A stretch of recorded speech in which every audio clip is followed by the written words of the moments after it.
guyyaa arraantanaa edegalgalagaa kan inni dhaqee garuu ministeerri haajaa alaa biyya Raashaadhaa Itoophiyaa seeneeti jira. Qabxiileen gurguddoon gartee egaa mootummaan Itoophiyaadhaan nutti himaa jirtu akkuma gartee as duuba gartanitti wanni gartee Raashaan marsaa tana gara Itoophiyaadhaa dhufteef haalata Itoophiyaadhaa fi Raashaan waliin hojjettu kana keessatti biyyoota lameen waliin jabeessuudha mariidhaan yoo gartee marii bira dabarree daldala keenyaa fi akkasumas sanitti rakkoo naannoodhaatii fi waan gartee Raashaadhaa fi Itoophiyaa gartee walitti jajjabeessu kana qofa odoon taane waan ida'annoo irratti illee hojjechuu barbaadaniif akka gartee marii godhan jechuudhaani ibsee jira. Garuu wanni gartee isin irratti xiyyeeffachuu qabdan kan gartee asitti gartee strengthening cooperation on regional, continental and international issues dubbiin jettu tuni dubbii keywordidha. Okay? Dubbiin guddoon gartee wanni Laavroov amma Itoophiyaa dhufeef waan hin ammaan tana isinitti himaa jiru kanaaf. Okay? Daldalaa fi waan adda addaa kana gartee ni mi'eessanii san bareedaadha. Garuu immoo Itoophiyaadhaa fi Egypt akkasumas Eertiraa, Suudaan rabshaan gartee naannoo kana keessa deemaa jirtu ammaan tana karaa lolaateechi garagalaa jirti. Kanarratti immoo mootummaan Raashaadhaa harkisiidhaa garam akka jiru isiniifillee ifa jeetii yaada. Mootummaan Raashaadhaa naannoo kanatti yeroo ammaan tana lolli akka ta'u hin barbaaddu. Inumaatu gartee jabeenyi biyyootan sadeen kanaa yoo jiraate isiidhaaf gaariidha. Ammoo akkaataa gartee ammaan tana itti tarkaanfachaa jiran kana ilaalchisee ammas itti daannoodhaan haasawa guyyaa irraan tanaa Piraayim Ministeertichi Itoophiyaadhaa paarlaamatti haasawaa ture. Yoo yaadattan keessaafuu gartee yaa'ii jiddu galeessa bahaa kana ilaalchisee takka yaa'ii gartee Horn of Afrikaa kana ilaalchisee warreen gartee yaadattan yoo jiraattan mana keessatti babarreessa waan takka taniin an asitti irra deddeebi'ee dubbachaa ture san guututti kaase. Okay? Keessaafuu yeroo ammaan tanaa isin yaadachiisuudhaaf mootummaan Ijiptii fi Eertiraan Suudaan TPLF wal ta'uudhaan qindoomina addaatiin Itoophiyaa irratti gartee lola banuu barbaadanii je'eetitiin isin himaa ture. Warreen mana keessa jirtan hanqasan yoo narraa dhageessan qofa naaf gahaadhaan. Eessarraa dhageenyee gartee yoo jettan naaf gaha. Arraan tana Piraayim Ministeerichi Itoophiyaadhaa paarlaamaatti gartee hogguu haasa'u. Exactly jechumaan hangeessan jee. Okay? Gareeleen Suudaanii fi Ijiptiin Eertiraanis TPLF wajjin wal tahaniiti Itoophiyaa irratti lola banuudhaaf deemanii jechaa ture. Dhageessanii mi? Obboleessa keessa wayii isin kijibaa duraanii isinii hime. An ammaasis ragaa waliin isin himaa ture yoo yaadattan. Baatii muraasa dura ragaaniin isiniif himaa ture. Ragaadhaan. Akkaataa mootummaan Suudaan waraana TPLF kafalliidhaan bitataniiti Suudaan keessatti lolchiisaa jiranii isiniin jee. That's called mercenary. Okay? Mercenary irratti gartee kafalliidhaan. Achi booda meeshaalee waraanaa haaraa hidhachiisaa jiran. Akka abbaa feetellee yoo taate hogguu gartee biyya takka keessa teessee waraana gaggeessitu ati mercenariitti gartee meeshaa waraanaa haaraa hogguu sii kannan meeshaa haaraa kana fuutee dursoo karaa biyya teetii dabarfataa beekaa. Karaa gartee Tigraay dabarfatan. Okay? Akkasuma sanitti horiilee harkatan kanaan meeshaa waraanaati bitan daranuu. Hidhannoon tuni jabaattee akka gartee naannoo Tigraay kana itti jabeessan jechuudha. Kuni kan gaggeeffamuuf mootummaa Suudaanii fi Ijiptiitu gara kaaniin kana keessatti yaadadha. Ijipti gartee fadhinnaa isiitiin TPLF ni hidhachiifti. Akkasuma sanitti Tigraayis Eertiraanis gara kaaniin meeshaalee gartee karaa Ijipti irraa dhuftu tana dabarsitee ni kennitiif. Alright? Kana gartee isin himeetiin jedhe garuu immoo Piraayim Ministeertichi gartee arraan tana afaaniin as bahee dubbachuun isaa san hedduu jabduudha. Okay?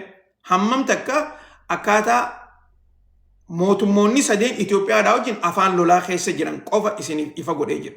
Okay? Kan hin irraanfatina.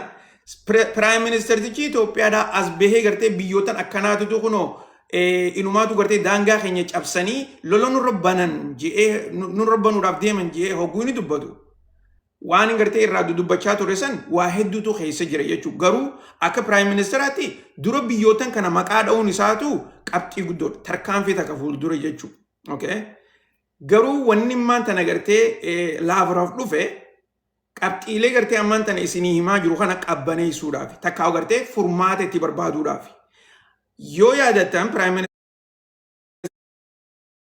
Minister reefuun tana akkaataa jetti biyyootni nama maqaa dhee kana malees warra gartee maqaan isaanii hin dhoominitutu keessa jira jechaa jira. Okay? Biyyoottan san ani abaluun jedhu Saudi Arabiyaa faadha. Dhageessanii Saudi Arabiyaa faadha. Akkasuma sanitti gartee meeshaadhaanis horiidhaanis warreen gartee warra Itoophiyaa dura dhaabbatu kana takkaa'uu gartee Itoophiyaa lola banuu barbaadu kana gargaaru jechuudha. Gara biraatiin kana hunda maaltu waliif fide yoo yaadattan isin silaawni beektanii kana hunda gartee wanni waliif fiduuf akkaataa Itoophiyaan gartee garee UAEdhaan deeggaramtu kana. Okay? Tan Saudi Arabiyaa wajji waliin fe'en rakkoo isaanii gartee ekspoortii godhaniiti Itoophiyaa keessa fidaa jiranii kana irraa haasofneetu turre jechuudha. Okay? So, Prime Minister tichi gartee achitti hin dhaabbanne inumaatu je gareen biraa gartee tan hin beekamne tan harka siidhaa jara kana keessa naqattee rakkoo biyya teenya keessatti uumuu barbaadu tun. Okay? Nuti daangaa keenya kana ni cabsan jennee yeroo takkaaf sodaa hin qabnu. Waa'ee Itoophiyaa irratti dura duunaa jeeti dubbachaa ture. Okay? Dubagaa Prime Minister tichi gartee achitti hin dhaabbanne haasoo isaa kan paarlamaa kana keessatti waa hedduurraa haasawee jira. Okay? Wanni gartee gurguddoon takka inni irraa haasawee irraa akkaataa Itoophiyaan ammaan tana gartee gara guddina isiin jirtuu fi inumaatu dhiibbaalee gareeleen adda addaa tan gartee isa dura dhaabbatuu fi tan filannoo irratti hin hirmaatin kana hunda gartee maqaa dha'uudhaan dubbateeti jira. Inumaatu warreen fakkeenyaaf gartee kan inni irraa dubbate keessaa warra abinillee gartee filannoo kana keessaa bahuu isaanii kana gartee itti gammaduullee baatu isin ammoo fuuldura akka gartee nu wajjin hojjettan afeerraa isiniif goonee jirraa je'eeniti yaamee jira. Achitti hin dhaabbanne wanni gartee hedduun keessan laaltanii gartee natti ergaa jirtan keessaa tan haasawaa Daawit Ibsaatii fi eenyu maqaansaa Leencoo Lataadhaati. Okay? Gareeleen yeroo dheertuu ummata Oromootiif hojjechaa turan warri gartee akka Daawit Ibsaatii fi Leencoo Lataadhaa. Isaan kun yeroo dheertuudhaaf yeroo ummata Oromoo kana qabsoo isaanii fuuldura tarkaanfachiisuudhaaf hojjetaniiti turanii. Garuu arraan tana warreen gartee Daawit deeggaru gara biraa dhaabbatee warreen Leencoo deeggaru gara biraa dhaabbateeti isaan lameen kun wal arrabsaa jiranii. Warreen isa kana xiqqeessu irra hedduun warruma qabsoo bilisummaa keessa ture jechuudhaani isaan kanallee maqaa dha'ee dubbachaa jira. Inni jira kana maqaa haadhoo malee wanni inni jechuun jiru immoo waan biraati. Yoo dhugaa dubbanne yeruma ammaan tanaatu warreen naa wajjin hojjechaa turan san warreen duraan gartee isaa wajjin hojjechaa turan mootummaa dhiisanii hogguu deemanii fi hogguu mootummaa irraa fagaatan akka gartee isa kana arrabsaa jiranitti akkasuma sanitti warreen ammaan tana gartee isaa wajjin hojjechaa jiran akka isa deeggaraa jiran kana shakkii akkarraa qabu himaa jira. Qalbiidhaan dhageeffadhaa. Jechoonni inni haasa'u jechoota dachaadhaati. Inni Daawit Ibsaatii fi Leencoo Lataadhaaf akka fakkeenyaatti haa dhiyeessu malee warri Leencoo Lataadhaa deeggaru yoomii as Daawit Ibsaadhaa arrabsu jira. Yoo dhugaa dubbanne arrabsuutti hin jiran. Warreen Daawit Ibsaadhaa deeggaraa jiru yoomii as Leencoo arrabsaa jiran. Arrabsuutti hin jiran. Warreen Leencoos qeeqaa jiru warra biraati. Warra gartee ammaan tana dur qabsoo bilisummaa keessa turan garuu immoo irra hedduun isaanii ammaan tana bikka takka hin jirre. Takkaa'u gartee garee deeggaran warra hin qabneetu Leencoodhaas qeeqaa jira malee akkasuma san Daawidillee qeeqaa jira malee yoo dhugaa dubbanne Leencoon ammaan tana dhaabbata gartee if danda'u kan inni gartee gaggeessu jiru hin jiru. Okay? Saniifuu namni gartee Daawid as bahee qeequ gara Leencootirraa hin jiru. Isin galtee waan isin jechaa jiru. Nargaa jirtaniimi. akka gartee ifa isinii ba'uuf hin baanu.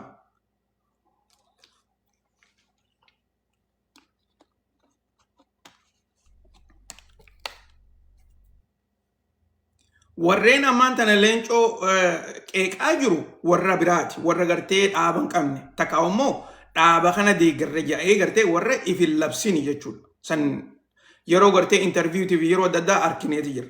Akkasuma sanitti warreen gartee daawwii qeeqaa jiru kunoo warra gartee akka Jawaar fa'aadha. Warra gartee ifiifuu as bahee bilisiginnaa Finfinneedhaa jedhee gartee daawwiti maqaa itti baase abaa'oo Finfinnee jirtu gartee. Abaa'oo Finfinnee jirtu jennaan abaa'oo daawwiti yoo jenneenis gartee xiqqoo ni fokkota. Abaa'oo Finfinnee jirtu Finfinnee tanas abaa'oo lamaa jira. Bar dubbiin rakkattee nu rakkistee bar. Abaa'oo Finfinnee keessa abaa'oo lamaa jira. Abaa'oon takka ta gullallee jirtu, abaa'oon taan ammoo ta mootummaa hojii hojjettee gartee paarlaamaa keessa fa'aa jirtu. Or warra gartee ministeerota ta'ee jiru jechuudha. Warra gartee akka qaceelaa fa'aa. Qaceelaa fa'aa warreen kun abaa'oo. Diimaa nagoo abaa'oodhaa miti. Leencoo baatiidhaa abaa'oodhaa miti. Kana gartee adda baafadhaa. Booda gama duubaatiin abaluu faanis bara abaa'oodhaa. No. Leencoo baatiidhaa abaa'oodhaa miti. Duraan abaa'oo ture achi booda immoo ODF ture. Dhaaba gartee leencoo lataa jechuudha. Diimaan eenyu maqaan isaa diimaa nagootii miti. Diimaan nagootis abaa'oo ODF ture. Maali ODF turan. Garuu immoo alaabaa abaa'ootiin haa deddeemanii malee ODF dha isaan. Akkasitti hubadhaadha. Guutumatti gartee wanni gartee haasawni isaa yeroo biraa irra keessa gabbuunee gartee irraa ni haasawinaa. Amma immoo haasawni isaa gartee qabxiilee adda addaati irraa kana fakkaata. Ammaasis akkaataa gartee mootummaan Itoophiyaadhaa haalaan jabaachuu bira dabartee muuxannoo addaa horachaa jiranillee irraa dubbateeti jira. Kanarratti daangaa Itoophiyaadhaa eeguudhaaf nuti hirriiba rafnu ammaasis dandeettii teenyaan daangaa Itoophiyaadhaa mirgi Itoophiyaadhaa odoo gartee hoggu takka illee hafuuran baafne naa jechuudhaani haasawee ture jechuudha. Kana gartee akkasitti quba qabaadhaadha. Oduu gabaabduu takka taniin isinii himu guyyaa arraan tanaa miciyyoon gartee asii gartan tuni bulchaa magaalaa takka tan Minisootaa keessa jirtu magaalaa St. Louis Park jedhaniini olluma keenya kana achi bulchiti. Miciyyoon tuni Somaaleedha. Garuu guyyaa torbaan kana vakeeshinaaf Somaaliyaa dheeyxeetii akkanatti kun pirezidaantii Somaaliyaa hojii footoo haatee jirti. Miidiyaaleen Minisootaadha keessaafuu gartee warreen paartii Riippablikaanaa ta'anii akkasuma sanitti gartee warra Dimokiraatii kana balaaleeffatan isiin gartee akkanatti deemtee Somaaliyaa dheeyxee footoo pirezidaantii Somaaliyaatti hojii ka'uu kana haalaanii qeeqaa jiran. Akkamitti gartee bulchaan magaalaa Minisootaadhaa tokko Somaaliyaa dhaqee footoo ka'aa wanni isaan gartee aarsi guddoon takka sanuma. Garuu immoo wanni gartee nama ajaa'ibsiisu keessaa yeroo gartee akkanaa kanatti namni kun gartee haalaan ka'ee akka jiru takka sammuun namaa tuni uummanni akka gartee dadammaqee jiru waan takka takka isiniin garsiisa. Tanarratti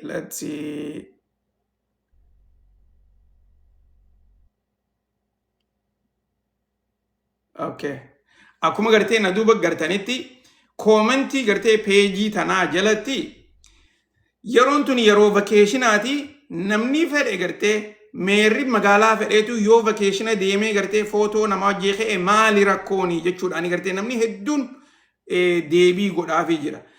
Namni gartee warra Jarman ta'e yoo asii Jarman asirraa deemee Jarman dhaqee footoo ka'ee as deebi'u taate maali rakkooni?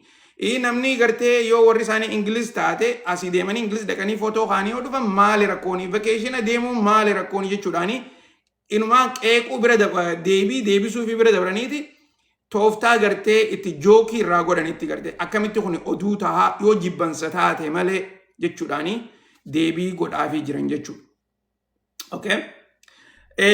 Akkasuma sanitti oduu Imbaappeedhaa taniin eda isinii hime tan namtittiin senatartittiin biyya Uraagaay Paraagwaay Uraagaay miti Paraagwaay akkaataa gartee Imbaappee itti arrabsitee fi itti tuffattee fi waan adda addaa gartee jechoota hamaa isaan jechaa turte san irraa isinii himeetiin ture. Arraan tana garuu federeeshinii Firaansii fi akkasuma sanitti koortii biyya Firaansitti namtittii sanitti investigeeshina bananiiti jiran.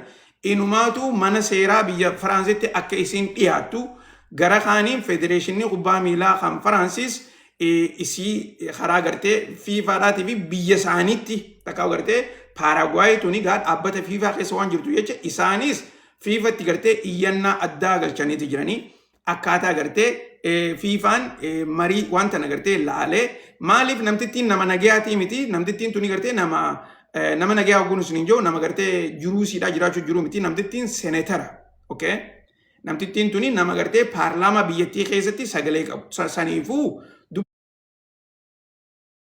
dubbiin tuni gartee politically motivated takkaa gartee haala jabaa akka gartee politikaatti waan qabduuf jecha karaa kanaan deebiin gartee nuu dhiyaachuu qabdi jechuudhaani takkaa'u namtittiin tuni nuuf adabamuu qabdi jaaniiti gartee iyyannaa isaanii gara Paaragwaay fi akkasumas gara fiifaadhaa godhaa jiranii garuu mootummaan Firaans koortii isaaniitti biyya isaaniitti gartee namtitti iyyannaa itti bananii jiranii jechuudha. Ammallee nama hedduutu balaaleffachaa jira. Maaliif jarreen kun akkuma gartee amma dura isiniin jee akka malee akka gartee warra nama gurraacha jibbuu kana jeetiin isinii himaa ture. Saniifuu gartee gaawwanni kanaatu ni guutaatu waan haaraa miti isiniin jechuudhaafi. So tanaatanii jidduu gaa let's see. Tanaatanii jidduu kubbaa gartee arraan tanaa tarreefuun tanarra keessatti gartee isiniif as deebi'uudhaaf ani wanni gartee akka malee na ajaa'ibsiisa keessaa akkuma edda galgalallee irraa haasawaa turre sanitti tapha keessaafuu gartee yeroo tapha kana pileeoofii keessa guusente takka gartee mootee dabruu waan gartee maqaa gabaabaa afaan oromootti hin beeku yeroo pileeoofii keessa seente tapha hariifa taphachuun sirra hin jiru. Garuu immoo goolii galchuudhaafis tapha hariifa taphachuun sirra hin jiru jedhee isinii himeetiin ture. Gareen warra Ijiptii akkuma gartee tapha kana Arjentiinaa wajjin eegalanitti arfa jalaati qabdii jedheetiin isinii himaa ture. Arjentiinaan tuni akka gartee daranuu hirkifamtee gara geebaa deemtu namtichi fiifaadhaatii fi akkasumas warreen gartee politikaan biyya Arjentiinaa kuni haalaan jabaa waan taateef jecha lafa jala hojjechaati jiran. Namni hedduun gartee yoo kan hin beekne taate xiqqoo isinii yaadachiisa. Pirezidaantiin biyya Arjentiinaatii fi Netanyahuun ilmaan adeeraniiti. Okay? Cinaan keessan akkasitti hin beektan. Irraan isinii deebi'a. Pirezidaantiin Arjentiinaatii fi Netanyahuun ilmaan adeeraniiti. Okay? Akkasuma sanitti gara duubaatiin dhiibbaaleen isaan godhan babbeekamtuudha. Maaliif? Tapha gartee arraan tanaa yoo laaltan daqiiqaa 20 san keessatti wanni gartee penaltii wanta godhaniif Arjentiinaadhaaf godhaniif kan sila gartee Messiin itti dhabe san bar sila goolii kannaniifiiti tapha eegalsiisuu barbaadan. Achi booda Ijipti duubarraa taphatti jechuudha. Garuu immoo goolii naquu hin dandeenye ture. Taphni wayichi dhaabbate amma gartee warri Ijiptii olii gad deemanii taphatan yoo laaltan faawuliilee gartee gama tapha san keessa jiru referiin hogguu gartee jarreen Arjentiinaadhaa hun tuqame tarumata akkatti gartee fiishkaafuuf. Warri Ijiptii hogguu tuqaman hogguu kufanis hogguu gartee harka isaaniillee facaasan as gara galeetillee hin laalu ture. Okay? Dhugumatti gartee taphni san hedduu garaa nama nyaata. Maaliif? Kan gartee isaan moone jaanii goolii lama naqanii wal jala hogguu gartee goolii lama daa Arjentiina seentu pirezidaantiin fiifaadhaa akka inni gadda qabu footoo tana gartee ani TV irraa hin kaasa akkaataa inni itti gadda qabutti fuula isaa kana hunda gartee lafa qaqqabee ture. Okay? Inni gartanii akka inni itti taa'u jiru gammachuun qabu. Dubagaa hamma gartee Ijipti taphattee tapha kana keessatti hogguu meeqa harka ol qabdee inumaatu gooliin duraa tan warri Arjentiinaadhaa naqesan warri Ijipti yoo laaltan offside jaaniititti harka facaasanii caa turan gooliin san offside jaanii maaliif yoo laalte offside garuu gaa warreen daanyonni irra deebi'anii gartee riiviyuun goonee fi goolii dhajaanii bira dabran maaliif offsaayidiin akkasiisan gartee yeroo takka takka gaawwanni isin itti ilaalamtu gama gubbaatti irratti himama beeytanii gurra keessatti gartee daanyaa tapha gaggeessaa jiru gurratti gartee itti himaniiti offsaayidiidhaatiti tapha dhaabii kootuu laalifaa jaaniin takke offsaayidii miti tapha itti fufsiisi jaaniin itti fufsiisee ture so akkasitti gartee odoo isaan gartee olii gachaanii gooliin lamadaatis itti seente jechuudha. Inuma eega gooliin lamadaa seente booda yoo yaadattan Mo Salah penaltii keessatti kubbaa irraa fuudhaniiti turan. Boksii keessatti hogguu kubbaa irraa fuudhan san miilaan dhiitaniiti turan. Miilaan dhiitamannaani lafa kufee ture beeytanii. Bikka san laalaa irra deebi'a. Bikka sanitti gartee san silaa isaafuu penaltiidha ture. Yeroo sanitti daanyaan silaa Ijjiptiif penaltii hannuutu irra ture.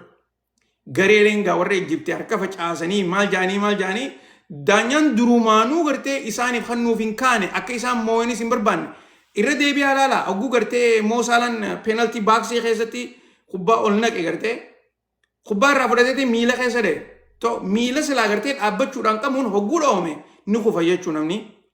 Innis gurguruu qofaa fi miti silaa gartee bikka sanitti gurguruullee numa barbaada faawuliidha moo inni san.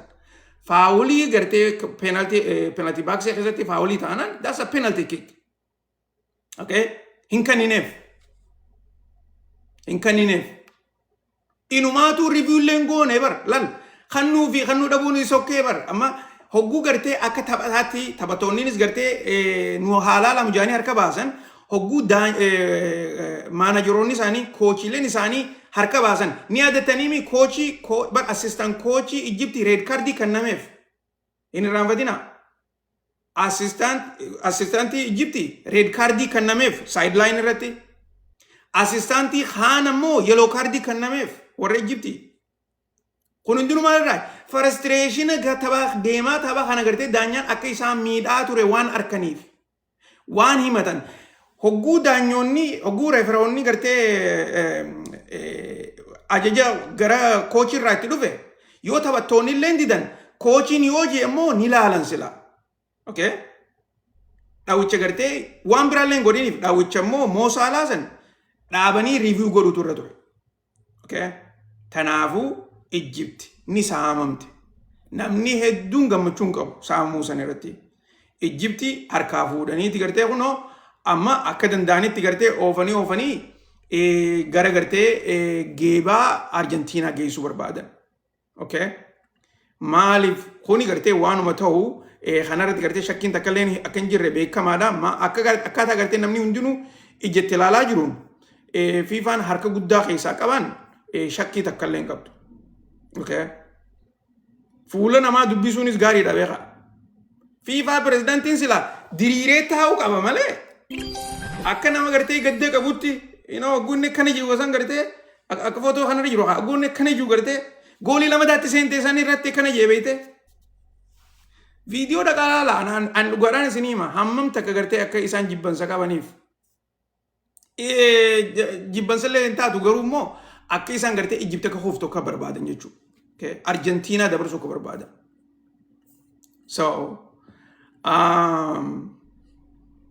Dhugatti yoo Kolombiyaan arraan tana Switzerlaandii moote taphatti aanu kana jechuudha. Taphamma daqiiqaa muraasa booda eegaluu deemu. Taphni kun daqiiqaa 5 booda eegaluu ta'a.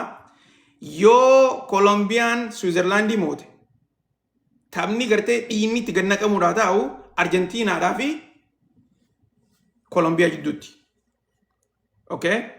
Arjentiinaa fi Kolombiyaan warra gartee yeroo biraatu walitti taphatu. Akkuma gartee Paaragwaay, Arjentiinaa, Biraaziil, warreen Chilii jarreen kun gartee warra qaama naannoo tokkooti. Warri kun qaceelloo wal beekan, qaceelloo wal jibban. Ani wanni isin himu jiru tapha Ijjiptiitirraa korraapshinuma gartee fiifaa keessa jiruun isin himaa jira. Ilaa hanqa gartee geemni as ture kana waa hedduu waan takka takka gartee irraa naasofne garuu immoo hammam takka gartee isaaniif kuni gartee akka taphate. Isaaniif entertainmentiin saniifuu gartee nama fedhan dabarsanii nama fedhan gartee wanta godhan kuni waanuma jiru. Garuu immoo akka gartee arra galgala kana Ijiptii godhan san dhugatti gartee qalbii nama cabsa. Okay? Qalbii nama cabsa. Maaliif Ijipti silaa tapha kana fair and square itti gartee moo'aniiti jiran. Okay? Goolii lama naqanii moo'uu danda'aniiti turan. Ammoo waan isin jiru nama goolii duraa ta'e Ijipti warra wantaa dhaqaalala. Ijipti maas bar ni beeytanii goolii takka irraa fuudhanii takka moo lama irraa fuudhanii bara. Offside seentan jaaniini hogguu Ijipti gartee goolii lama dagguu neete. Offside jaaniiti goolii takka irraa fuudhanii turan. Okay? Tani sanis hin raanfatina. Okay? Goolii takka irraa fuudhan offside jaanii. Maaliif Argentinaa goolii san hin laalin? Goolii akkasiisan. Gooliin Argentinaa ta dura gooluma akka gartee warri Ijiptii naqe ta lamadaa san. Ta lamadaa tarraa fuudhan san gooluma akkasiisan naqan. So san didaniiti beekaa irraa fuudhaniiti garuu immoo hogguu gartee warri Ijiptii complain godhe complainuma isaaniitu review godhiniif. Okay? Ana isinii jechuun arrumaafin Ijiptii deeggaraan isiniin jee beeytanii arrumaa jechaafin Ijiptii tapha kanaa jechaan Ijiptii deeggaraan isiniin jee edaa'u isinii himeetin jira.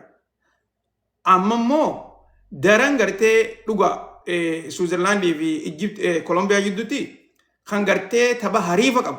Takka immoo kan gartee mooyuu qabu haa mooyuu yoo Kolombiyaan gartee mooyan irra bareedaadha. Kolombiyaan yoo mooyan Argentinaa wajjin geema ajaa'ibaatu taa'u ta'a. Geema gartee dhiini namaa irra ganna qabu taa'u kan hin isiniin joosan. Warri kuni warra waltumuus beeku beeytanii warra wal dhiituus beeku wal kuffisuus beeku ayilii walii qaceellotti beekan. Switzerlandiin tapha gartee biraat taphatti. Taaktikiin isaanii kan biraati. Ammoo akka gartee ammaan tana teknooloojiin jechaa jirtutti let's see. Okay. No. See? Laala amma Switzerland 4-3-3 taphachuu deeman. Taaktikiin isaanii 4-3-3 dha. Okay? Warri